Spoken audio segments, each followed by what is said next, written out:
Sports Snippets, Dennis Sullivan here, late Saturday the 22nd of May. How in the world are you doing?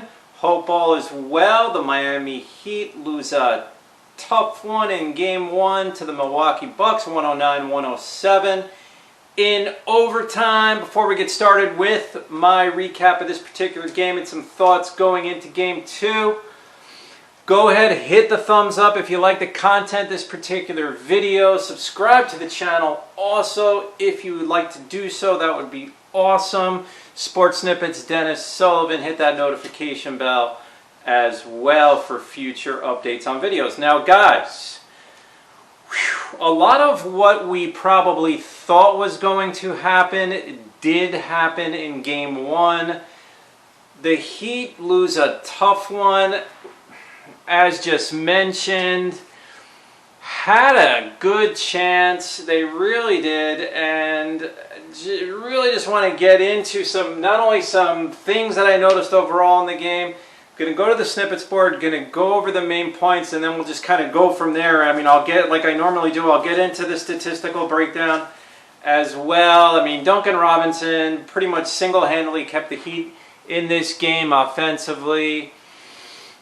We're looking at a close game all the way through. It was a defensive, scrappy type game. This was not backdoor cuts, fast breaks, dunks everywhere. No. If you wanted to see that, this was not your game to watch.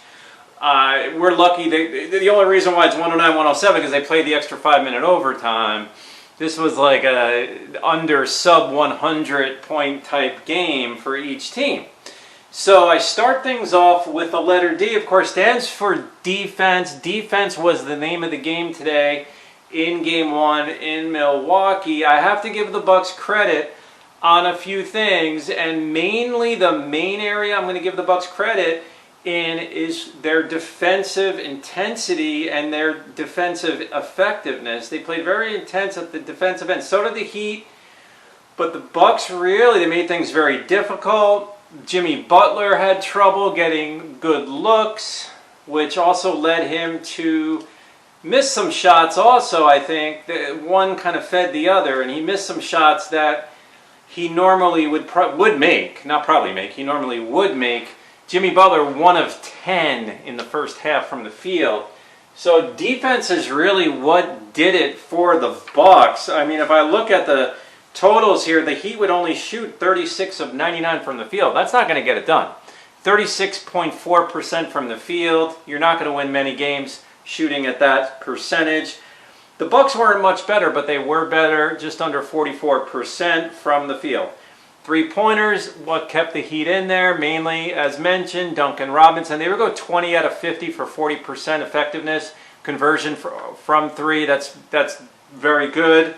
The Bucks were ice cold from three, 5 for 31, almost non-existent, just under 17% from three were the Bucks. The Heat would convert 15 of 19 from the free throw line, not bad, around 79%, just a little under that. Bucks were not good from the free throw line, 20 of 33, but they did get a lot more attempts. They were getting a lot of shots in the paint, offensive rebounds, those types of things. High percentage shots. It's a big part of Giannis's game and a big part of the Bucks' offensive attack. So from the line, the Bucks were they were barely 61%, actually just under 61%. No surprise here, the Bucks would win the Battle of the Glass by 13, 64-51. Turnovers were even at 17. So, as you may recall, in at least a handful of videos that I've done throughout the course of the last few months, I would say time and time again, did the Heat quite have it underneath beyond Bam? I mean, Dedmon was a good pickup, but does this rotation feature enough inside to compete with a team in a best-of-7 series like the Milwaukee Bucks, who start two very good big men in Brook Lopez and Giannis? You got to think this through, Heat fans. If you're watching this video, I want to hear your comments on this. is Coach Spoelstra going to go to the bench more? There's no evidence that we're going to get more volume like Precious or KZ Okpala off the bench. There's no evidence that that will happen based on the way the substitution patterns and really the rotation worked the last, say, 10, 12, 14 games of the regular season. So, that's where we're at, guys. It would be nice to see because you want to put fresh bodies on Giannis, which leads me to point number 2. G stands for that. Yeah.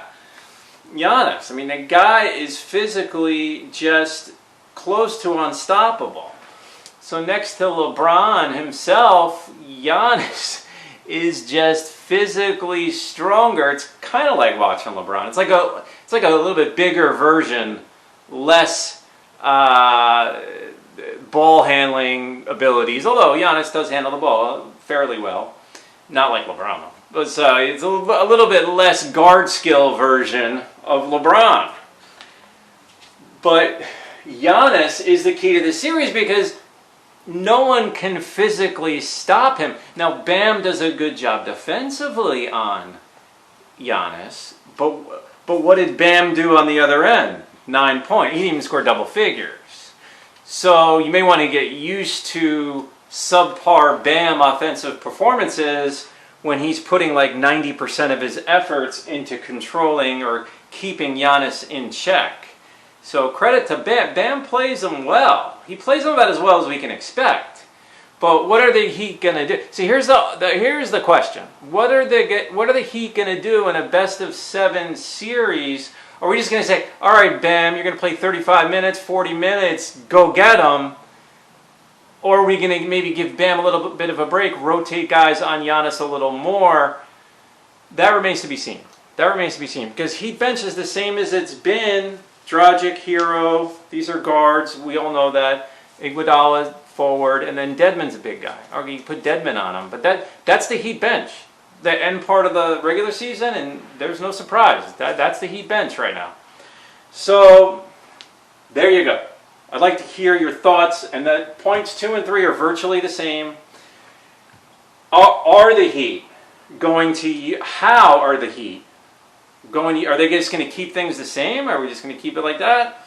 You know, of course you're going to bring Hero and Dragic off the bench. I get it. You have to bring Dedmon off the bench. You pretty much have to play Iguodala because what he brings on the defensive end, and he's a good player. But why not a 5th guy off the bench? That's my thought here, guys. Why not a Precious for 10, 12 minutes off the bench? Or a KZ?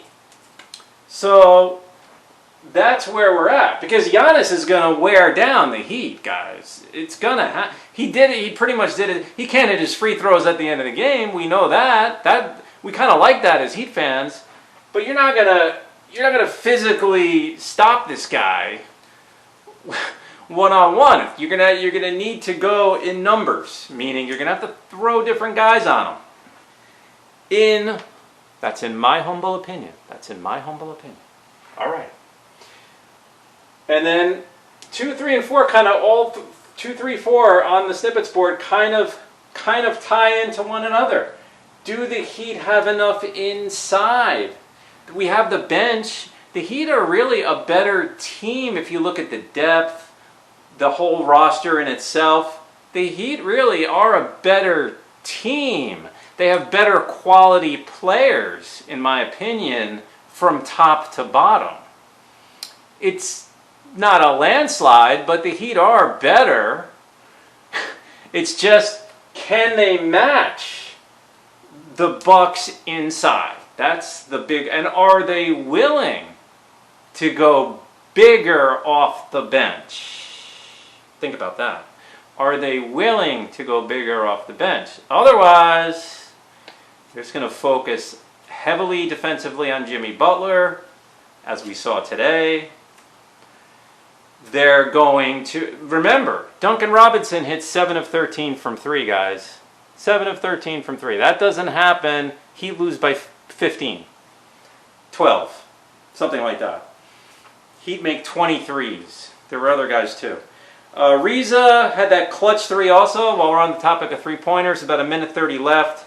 And then we saw the Bucks almost self-destruct like we saw in the postseason last year. And in a way, yeah, we saw in the postseason 2019. Remember, they were favored to go to the finals. 2019 didn't do it, and 2020 didn't do it. Giannis gets fouled, a little over a minute left, misses the first free throw. And then they have that 10-second violation. I'm sitting there going, let's go Heat, we got this. Giannis missed that layup with about 35 seconds left, gets his own rebound. See, that's the problem. He's all over the glass. Makes one of 2 free throws. Then he makes, with 9 seconds left, he misses Giannis another free throw. Would have put them up 3. He get the ball back, regulation, 9 seconds left, a little under 9 seconds left. Regulation down 2. Jimmy Butler makes that great move, credit given. We go to overtime. Middleton, game winner, as we know, half a second left, and that was the difference. Robinson paces the Heat with 24. As mentioned with the 7 threes, Jimmy Butler finishes 17 points, 10 rebounds, 8 assists. Yeah, he almost had a triple-double, but he was 4 for 23 from the field. 6 turnovers. Guys, they were all over him. They were kind of rattling him a little bit, in my opinion. I don't think you'll see that all series, though. 2 steals and a block. Kendrick Nunn kind of quiet, 10 points, 4 rebounds. Bam, as mentioned, his focus is defense. Don't blame Bam. Guys, Bam is asked to do a ton for this team, and he does as well as he can. The one guy I'm not going to criticize in this series, it's Bam. I don't care what happens. 9 points, 12 rebounds, 5 assists, 3 steals. Still played well overall, very well. Trevor Ariza, not bad. He helps on the boards today. 12 rebounds, 8 points, steal and a block. Dragic was the big scorer off the bench, 25 points. Actually led the team high. Him and Duncan were the big scorers. 25 points, a steal. Hero, 10 points, 2 rebounds, 3 assists and a block. Iguodala, 2 points, 5 rebounds, and a steal. Dedmon, 2 points, 2 rebounds. Dragic, very aggressive on the offensive end. He was very good. Took a couple of shots I wish he didn't take, but we'll take that because Goran Dragic also is a big reason why the Heat stayed in this one. Khris Middleton finished with 27. Khris Middleton had a very good game, plus hitting the game-winning shot. 6 rebounds, 6 assists, 2 steals. Giannis with the 26 points, 18 rebounds, guys, 5 assists, 3 steals. But he struggles at the line. How about Hack a Giannis? Remember Hack a Shaq? Maybe we can do that. When the Heat kind of did that. You do hack a Giannis down the stretch. Why not? Drew Holiday, this is where I get scared. Drew Holiday, 20 points, 11 rebounds, 3 assists. Remember, he's new to the Bucks this year. 3 steals. Brook Lopez, why do I keep thinking to myself this guy's going to be a major problem in this series? 18 points, 8 rebounds, a steal. Who do the Heat have in that lineup to match up with him? See, the Bucks are going bigger, guys. They're going bigger than the Heat. They play bigger than the Heat. They didn't make any changes. They played bigger than the Heat. It's that simple. Dante DiVincenzo, 3 points, 10 rebounds, 4 assists, a steal, and a block. We saw DiVincenzo, and I believe this was the last time we played the Bucks, yes, get 9 rebounds. How's Dante DiVincenzo getting 19 rebounds in 2 games against the Heat? Can you guys, one of you guys please that are watching this video, please let me know in the comments how that's happening. Bobby Portis, 8 points, 4 rebounds, and a steal. Bryn Forbes, 5 points and a rebound. Connaughton, 2 points, 4 rebounds, and an assist. PJ Tucker had 2 rebounds for the Bucks. So where does this leave us? Well, as I close this video out, as I close out, guys, just want to take a deep breath and say it's only one game. It's only one game. The Heat are just a little, in my opinion, there's one good thing and there's one bad thing should this become a long series, which it very well could. The Heat, in my opinion, are just a little bit more playoff experience, a little bit more cool, calm and cool type team down the stretch than the Bucks. Bucks are not a good closeout team. They're just not for the postseason. I don't care if they had one of the better records in the East, not just this year, the last 3 years. They're not a good free throw shooting team. They don't have the greatest possessions down the stretch at all. they won this one with grit. So, and I give them credit. So if the longer this series goes, the Heat could benefit from that in a couple of key games with execution, simple execution down the stretch. Now the bad news is, Giannis is not going to wear down. If anything, he's just going to keep wearing us out. So that is my big thought in this series. Can the Heat collectively hang with Giannis in this series? I don't have an answer. Right now, my thoughts are we're in trouble in that area. But changes could be made. Coach Spoelstra, I have tons of confidence in. Tweaks can be made. So leave me your thoughts. We'll talk again soon. You got it. Game 2 is Monday night, guys. 7:30 Eastern, the 24th. Game 2. Heat look to even up this series in Milwaukee Game 2. We're going to talk later this week. This is Dennis Sullivan saying I'll see you soon. Over and out for now.